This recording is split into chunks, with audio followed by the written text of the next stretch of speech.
10वीं कक्षा के सभी छात्रों का मैं शिकलगार सर तहे दिल से आपका स्वागत करता हूँ। हम अध्ययन कर रहे हैं पद्यपाठ 4 मन पूरक पठन, जिसे विकास परिहार जी ने रचित की हुई है। यह हाइकू है, छोटी छोटी कविताएं हैं। आज तक हमने इस मन कविता के 2 भाग देखे हैं। आज हम भाग तीसरा यानी मन भाग तीसरा और हाइकू है 7वीं, इसका अध्ययन करेंगे। खारे जल से धुल गई विषाद मन पावन। विषाद का मतलब है मन में होने वाले दुख, कष्ट, दुख, दर्द। हाइकू है खारे जल से धुल गई विषाद मन पावन। क्या है मतलब इसका? जब नेत्रों से आंसू बहते हैं तो यह समझना चाहिए कि आंसुओं के खारे जल के साथ मन का संपूर्ण विषाद धुल गया है और मन पहले के समान पावन हो गया है। यानी हमारे जीवन में या हमारा मन जब दुखी होता है, कष्टी होता है, दुख दर्द से भर जाता है, तो हमारे आंखों से आंसू बहने लगते हैं और आंसू बहने पर उसके बाद हमारा मन पावन होता है। उस दुख से हम बाहर आ जाते हैं। आप यहाँ स्क्रीन पर देखते हैं, एक चित्र है।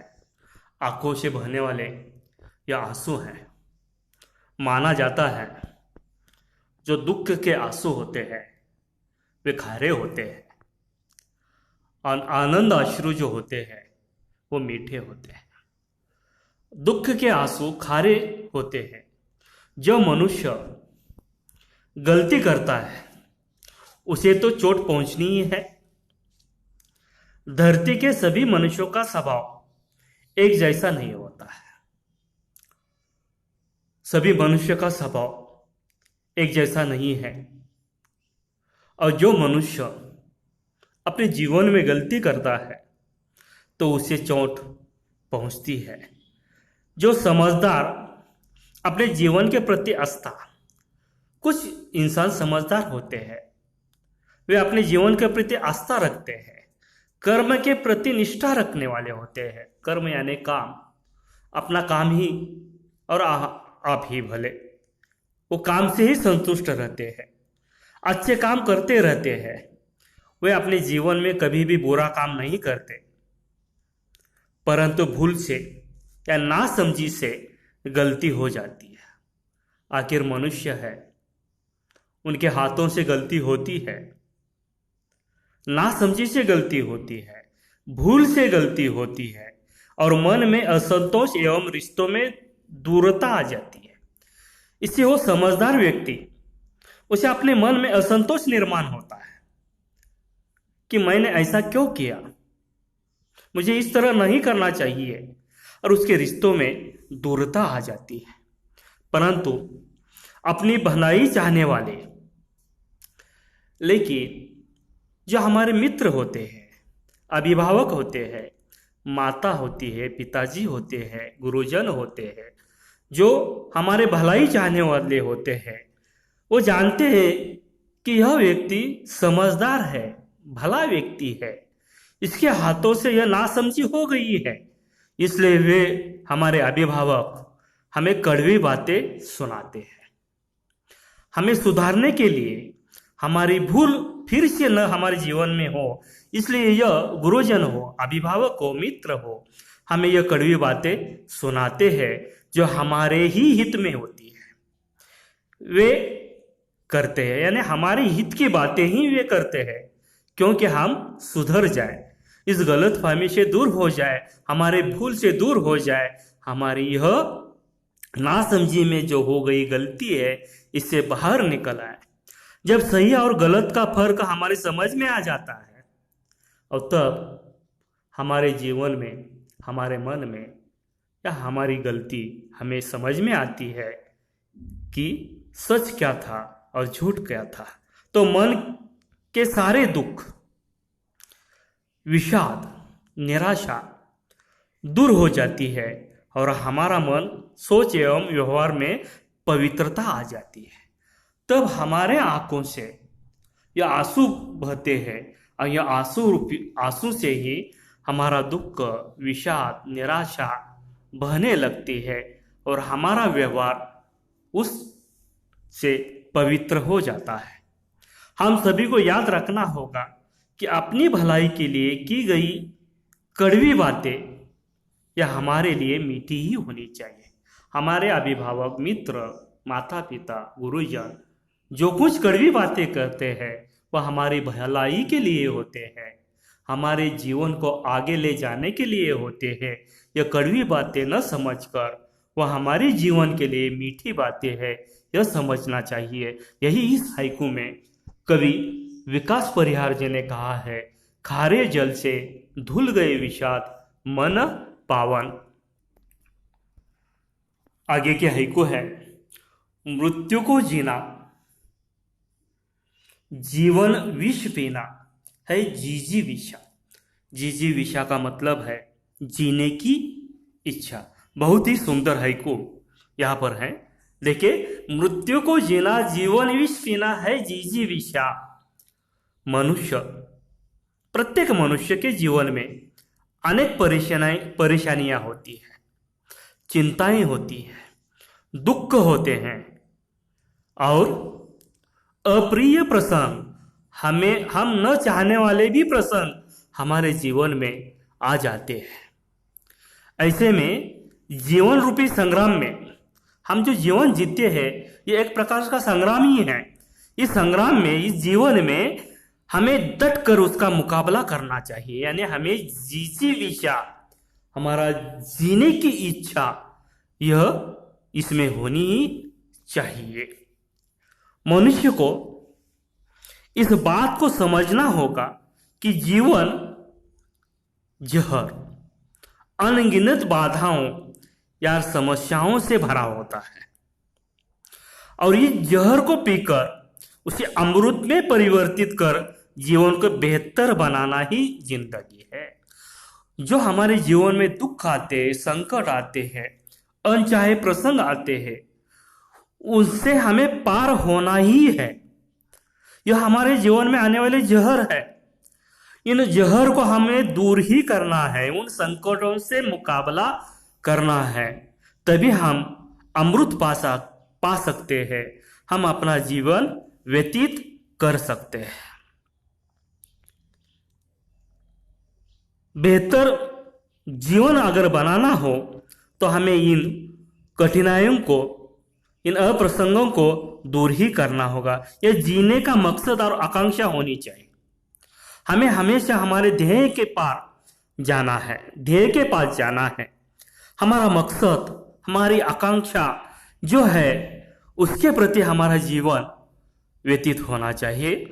मृत्यु जिस प्रकार अंतिम सत्य कहा जाता है, इस जीवन का अंतिम सत्य क्या है? मृत्यु है। तो इसे ही जिंदगी बनाकर जीने का जज्बा रखना होगा। अंतिम सत्य मृत्यु है कि इसके बीच में जो हमारा जीवन है, इस जीवन में आने वाले सुख हो, दुख हो, अप्रिय घटना हो, अच्छी घटनाएं हो, सभी को हमें जीजी विषय की तरह जीने की इच्छा रखकर इसे व्यतीत करना ही होगा। आगे की हाइकू है, मन की पीड़ा, छाईबन बादल, बरसी आंखें। बहुत ही सुंदर हाइकू है। मन की पीड़ा, छाईबन बादल, बरसी आंखें।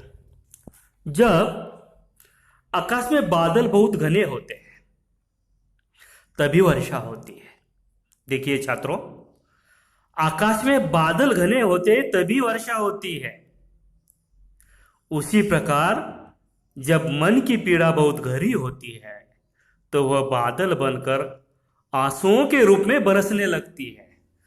हमारा जीवन दुख दर्दों से जब भर जाता है, आकाश में घने बादल उमड़ आते हैं, उसी तरह हमारे जीवन में दुख दर्द भर आता है, तभी हमारा यह दुख आंखों के द्वार से यानी आंखों के आंसू से बरसने लगते हैं, आंसू बाहर निकलते हैं। मनुष्य स्वभाव की विशेषताएं बताते हुए इस हाइकू में कहा है कि मनुष्य का मन जब भी वेदना, कठिनाई, पीड़ा, दुख, दर्द आदि महसूस करता है तो स्वाभाविक उसकी आंखों से पानी यानी आंसू बरसते हैं। हमें मनुष्य के दुख से दुखी और सुख से सुखी होना चाहिए। ऐसे जो मनुष्य दुखी होते हैं उन मनुष्य के दुखों में हमें सहभागी होना चाहिए और उनका दुख दूर करने की कोशिश करनी चाहिए। और सुखी मनुष्य जो होते हैं उनके सुखों में भी हमें सहभाग लेना चाहिए और उनकी सुखों में सहभाग होकर हमें भी आनंदित होना चाहिए। परंतु हमें दूसरों के दुख दूर करने की कोशिश हर हाल में करनी चाहिए। जो दुखी इंसान है उस दुखी इंसान के दुख हमें दूर करने की कोशिश करनी चाहिए, ना कि उनका दुख और बढ़ाए। यानी हम उनके दुख को दूर कर उसे जीवन की जीने की कला सिखाएंगे।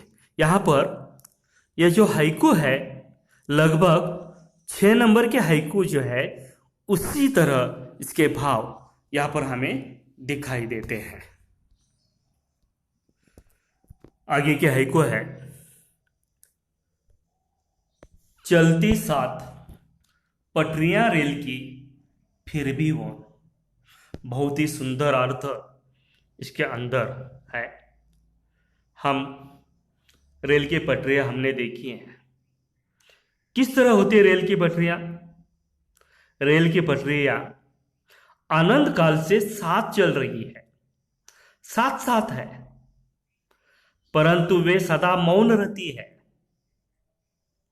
एक दूसरे से कभी बातें नहीं करती और एक दूसरे से कभी वह मेल मिलाप भी नहीं करती है।